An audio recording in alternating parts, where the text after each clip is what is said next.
Hello नमस्कार साथियों, स्वागत है आप सभी का एक बार फिर से मेरी इस नई वीडियो में। तो दोस्तों आज हम बात करने वाले हैं राजस्थान कृषि पर्यवेक्षक भर्ती 2023 और राजस्थान पशुधन सहायक भर्ती 2023 के बारे में आज हम चर्चा करने वाले हैं। दोनों ही काफी बड़ी भर्तियां हैं। पिछले कुछ समय से इन भर्तियों को लेकर के काफी चर्चाएं चल रही थी। स्टूडेंट्स के मन में कुछ क्वेश्चन हैं, जैसे इन भर्तियों का नोटिफिकेशन कब तक जारी होगा, कितने पदों पर ये भर्तियां आएंगी, सिलेबस क्या रहने वाला है, इन भर्तियों का जो योग्यता है वो क्या रहती है इन भर्तियों की। तो वो सारे क्वेश्चन आज हम इस वीडियो में क्लियर करने वाले हैं, इसलिए वीडियो को एंड तक जरूर देखिएगा और एंड में आते आते आप लोगों को इन भर्तियों की संपूर्ण प्रक्रिया समझ में भी आ जाएगी। और साथियों, अगर आप इस चैनल पर पहली बार विजिट कर रहे हो तो प्लीज चैनल को भी सब्सक्राइब कीजिएगा, जिससे आने वाली सभी वीडियोस के नोटिफिकेशन आप तक पहुंच सके।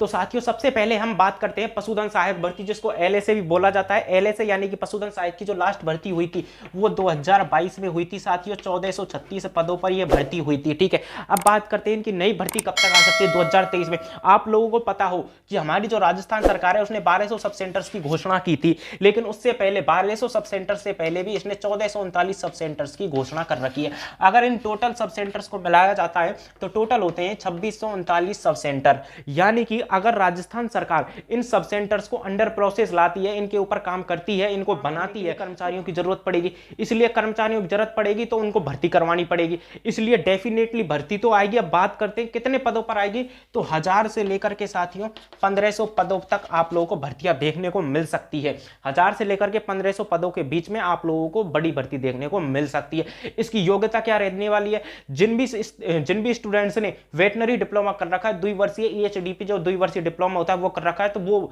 स्टूडेंट्स इस भर्ती के लिए एलिजिबल हैं। अब इसका सिलेबस क्या रहने वाला है, इसका टोटल एलएसए का जो पेपर होता है 120 नंबर का होता है, जिसका डिवाइडेशन 80 और 40 होता है। यानी कि 40 नंबर की आपसे जीके पूछी जाती है और 80 नंबर की आप लोगों से वेटनरी सब्जेक्ट पूछी जाती है। ये सारी वेटनरी सब्जेक्ट आपको द्विवर्षीय डिप्लोमा में भी पढ़ने को मिलती है, यानी कि वही सेम सब्जेक्ट आपको इस पेपर में भी पूछी जाती है।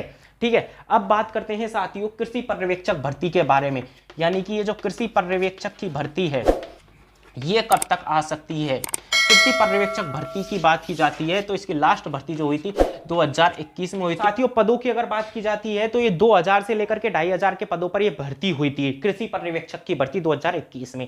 अब शुरुआती दौर में जब ये भर्ती हुई थी 2021 वाली, तो इसके पद जो थे वो केवल 800 के समथिंग कुछ पद थे। बाद में ये पद बढ़े थे और 2 से 2500 के बीच में हो गए थे ये पद बढ़ करके। ठीक है, अब बात करते हैं वर्तमान समय में इस भर्ती की क्या स्थिति है। वर्तमान समय में जो हमारा वित्त विभाग है उसने 430 पदों की अभ्यर्थना कर्मचारी चयन बोर्ड को भेज दी है, यानी कि 430 पदों की तो हमारी भर्ती फिक्स है, रास्ता क्लियर है। ठीक है, अब बात करते हैं साथियों 430 के अलावा और पद बढ़ सकते हैं क्या। तो एक तो आप लोगों के डीपीसी के पद जुड़ने वाले हैं, 448 पद तो डीपीसी के जुड़ेंगे। उसके अलावा भी आप लोगों के पद बढ़ सकते हैं, यानी कि अमूमन अगर कहा जाए तो ये भर्ती जो है वो कम से कम 1000 के पदों पर, 1000 पोस्ट पर, 1000 पदों पर तो पहुंच ही जाएगी। ठीक है साथियों, अब बात करते हैं साथियों इसकी योग्यता क्या रहने वाली है। अगर आप लोग 12th क्लास एग्रीकल्चर से पास हो तो आप लोग इस भर्ती के लिए एलिजिबल हो। अगर 12th क्लास एग्रीकल्चर से पास नहीं हो तो और आप लोगों ने जो बीएससी है वो एग्रीकल्चर से कर रखी है तो भी आप लोग इस भर्ती के लिए एलिजिबल हो। ठीक है साथियों, अब बात करते हैं ये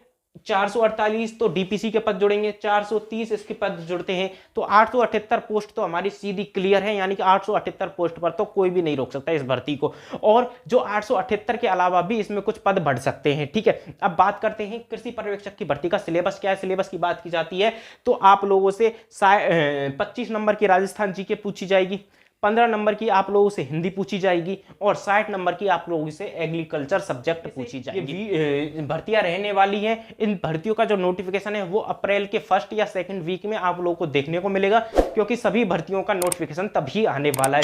ऐसी वीडियोस पाने के लिए हमारे चैनल हल्ला बोला एजुकेशन को सब्सक्राइब करें।